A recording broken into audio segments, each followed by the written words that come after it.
कि हर जिला में उन्होंने कार्यक्रम को डिस्टर्ब किया और बहुत बड़े पैमाने पे जितना उनको जो नहीं करना चाहिए उन्होंने किया। अभी लखनऊ में मुझे हाउस अरेस्ट करके 4 दिन तक रखा गया।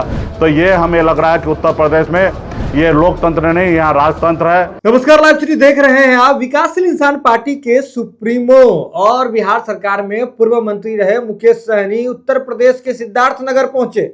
आपको याद होगा कि उत्तर प्रदेश में मुकेश सहनी किस तरह से यात्राएं कर रहे हैं, रात्रि प्रवास कार्यक्रम कर रहे हैं और प्रशासन और मुकेश सहनी के बीच में किस तरह की टसनबाजी हो रही है। इसी बीच जब मुकेश सहनी उत्तर प्रदेश के सिद्धार्थनगर पहुंचे तो वहां कार्यकर्ताओं ने जमकर उनका स्वागत किया, जिसके बाद मुकेश सहनी लोगों से बातचीत करते हुए खूब गरमाए, कह रहे हैं कि उत्तर प्रदेश में जो सरकार है उसको 2027 से पहले निषाद आरक्षण देना होगा।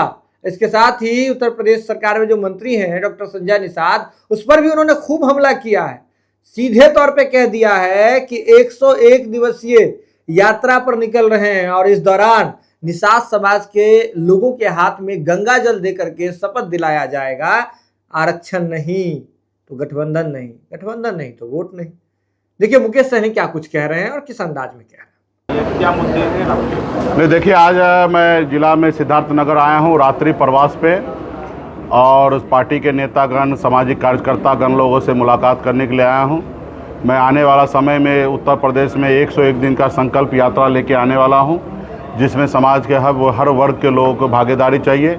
आप सब जैसे जान रहे हैं कि पिछले 10-12 सालों से लगातार उत्तर प्रदेश में निषाद समाज जो है अपने बच्चे के भविष्य के लिए, आरक्षण के लिए आंदोलन करते आ रहे हैं, लड़ाई लड़ रहे हैं और कई साथी शहीद भी हो चुके हैं। कई लोगों ने लाठी डंडा खाए, कई लोग कई महीने तक जेल में रहे हैं। और ये समाज जो है एक सपना देखा था कि मैं रिजर्वेशन लेकर अपने बच्चे को भविष्य सुनिश्चित करूंगा और इसको अगुवाई हमारे समाज के ही भाई, बड़े भाई डॉक्टर संजय निषाद जी भी कर रहे थे। लेकिन सरकार बनने से पहले बहुत ही तेज तेवर में हमेशा रहते थे और आज भारतीय जनता पार्टी के पास जाकर वहाँ पे लीडर नहीं लोडर बन गए हैं और आरक्षण का चर्चा करना भूल गए हैं। आज समाज का मतलब उनका सिर्फ परिवार हो चुका है। ऐसे जगह पे समाज के हक अधिकार की लड़ाई लड़ना बंद कर दिए। ऐसे जगह पे हम लोग अभी नए सिरे से संकल्प अभियान चलाकर हर एक निषाद समाज के माता बहन नौजवान साथी हाथ में गंगा जल लेकर संकल्प लेंगे कि 2027 से पहले मोदी योगी जी निषाद समाज को आरक्षण दे, वरना 2027 में हम वोट नहीं देंगे। ऐसे ही संकल्प करेंगे। ये पूरे उत्तर प्रदेश में 1 करोड़ निषाद को हमने टारगेट बनाया है कि 1 करोड़ से अधिक निषाद जो है संकल्प लेंगे और निश्चित तौर पे जब इतनी बड़ी संख्या में संकल्प लेंगे तो ये सरकार सोचने पे मजबूर होंगे। अगर यदि 27 से पहले आरक्षण दे देंगे तो निश्चित तौर पे निषाद समाज उनको वोट देंगे। यदि अगर आरक्षण नहीं देते हैं तो ये समाज जो है उस सरकार को उखाड़ फेंकेंगे। जब उखड़ेगा तब जाके ये जब समीक्षा करेंगे कि सरकार क्यों गई तो उसमें एक सबसे बड़ा कारण आएगा कि निषाद समाज ने वोट नहीं दिया। और जब 29 का जब चुनाव होगा तो मोदी जी ये बर्दाश्त नहीं करेंगे कि वो अपने सत्ता गंवाएंगे। उससे पहले मुझे विश्वास है कि वो आरक्षण लागू करेंगे। तो इसके लिए अभियान के लिए हम लोग पूरे उत्तर प्रदेश में घूम रहा हूँ और मजबूती से अभियान कैसे चालू हो, सुनिश्चित हो, इसके लिए काम कर रहे हैं। लेकिन उसी जगह पर मुझे कई ऐसे जिला में देखा गया है सरकार जो है तानाशाही रवैया अपना चुका है। यहाँ पे ऐसा लग रहा है कि लोकतंत्र नहीं है, राजतंत्र है। लेकिन आपके ज़िला में मैं कह सकता हूँ कि लोकतंत्र में है, क्योंकि आपके ज़िला में हम जिला प्रशासन को भी मैं धन्यवाद देना चाहता हूँ कि हमारे संवाद कार्यक्रम को जबकि ऐसे कार्यक्रम को परमिशन की आवश्यकता नहीं है, लेकिन जिस तरीके से अभी समस्या खड़ा किया जा रहा है तो हमने यहाँ समय रहते हुए हमने परमिशन मांगा और जिला अधिकारी के द्वारा परमिशन दिया गया। इसके लिए मैं धन्यवाद देता हूँ। लेकिन अभी हमने गोरखपुर मंडल में आप लोगों ने टीवी मीडिया से देखा होगा कि हर जिला में उन्होंने कार्यक्रम को डिस्टर्ब किया और बहुत बड़े पैमाने पे जितना उनको जो नहीं करना चाहिए उन्होंने किया। अभी लखनऊ में मुझे हाउस अरेस्ट करके 4 दिन तक रखा गया। तो ये हमें लग रहा है कि उत्तर प्रदेश में ये लोकतंत्र नहीं, यहाँ राजतंत्र है, हिटलर शाही है, गुंडा का राज है। ऐसे सरकार को आने वाले समय में हम लोग फेंक देंगे, क्योंकि हम लोग बाबा साहब को मानने वाले लोग हैं, हम लोग संविधान को मानने वाले लोग हैं। हम लोग चाहते हैं कि संसार में इस भारतवर्ष में चाहे जाति धर्म जो भी हो, लेकिन सब लोग सर उठा के जिए, अपनी बात को मजबूती से रखे, क्योंकि हमारे पूर्वज ने इस देश की आज़ादी कराने में लाखों की संख्या में शहीद हुआ, तब जाके देश आज़ाद हुआ। हम नहीं चाहते कि ये देश के नागरिक है वो गुलाम बने। आज देश में देखिए कि किस तरीके से माहौल है। देश के युवा को कॉकरोच कहा जाता है। आज देश के किसान को सही से फसल का रेट नहीं मिल रहा, उसको सिर्फ 4,000 रुपया सालाना देकर उनसे वोट लिया जा रहा है। आज 80 करोड़ लोगों को 5 किलो चावल बांटकर उनको बताया जा रहा है कि ये विकास है। तो ये कहीं ना कहीं हमारा देश जो है फिर से पीछे की ओर जा रहा है। ऐसे जगह पे हमारे देश के युवा, किसान, मजदूर सभी को मजबूती से खड़ा होना पड़ेगा। आज देश में देखिए कि चुनाव आयोग किस तरीके से कंप्रोमाइज़ हो रहा है। देखिए high court, supreme court compromise होते जा रहा है और विधायक को, सांसद को खरीदा जा रहा है। जो विपक्ष की पार्टी है उसको तोड़ा जा रहा है।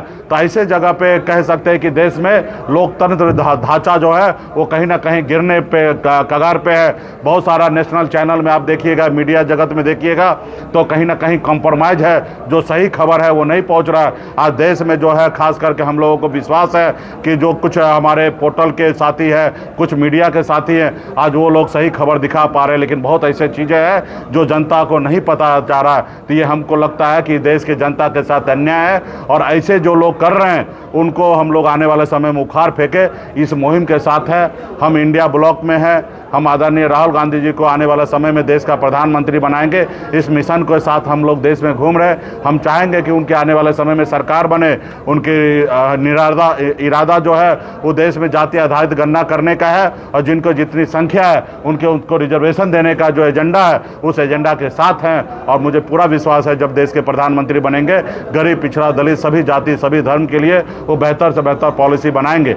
अभी फिलहाल हम अपने समाज के आरक्षण के लिए आंदोलन कर रहे हैं और 2 नवंबर तक हम बड़े भाई डॉक्टर संजय निषाद जी को समय दिए हैं कि आप अपनी गलती को सुधारें। इस समाज ने आपको नेता बनाया है, आज मंत्री बने हैं, आज इनके साथ खड़ा होइए, आंदोलन कीजिए, लड़ाई लड़िए। यदि लड़ाई नहीं लड़िएगा तो ये समाज आपको छोड़ देगा।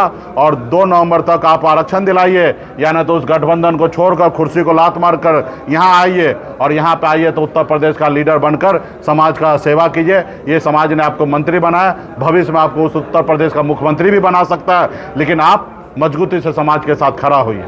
तो वीडियो देख लिया आपने। आपको बता दें कि बिहार सरकार के पूर्व मंत्री रहे मुकेश सहनी लगातार उत्तर प्रदेश की यात्रा पर हैं। प्रशासन के साथ उनके भिड़ंत का जो वीडियो है सोशल मीडिया पर वायरल होता रहता है। लाइव सीरीज की टीम भी इसके बारे में आपको खबर दिखाती है। लेकिन अब मुकेश सहनी ने बिगुल फूंक दिया है, साफ तौर पर कह दिया है कि 101 दिवसीय यात्रा पर निकल रहे हैं और जो मौजूदा सरकार है उसे आरक्षण देना ही होगा। अगर आरक्षण नहीं देती है तो विरोध में मुकेश सहनी और उसकी पूरी टीम एड़ी चोटी का जोर लगा देगी। यह खबर आप लाइव सीरीज के यूट्यूब पर देख रहे हैं तो आप सब्सक्राइब कर लें, फेसबुक पर देख रहे हैं तो फॉलो कर लें। जो लाइव सीरीज के साथ खबरों का सिलसिला लगातार जारी है।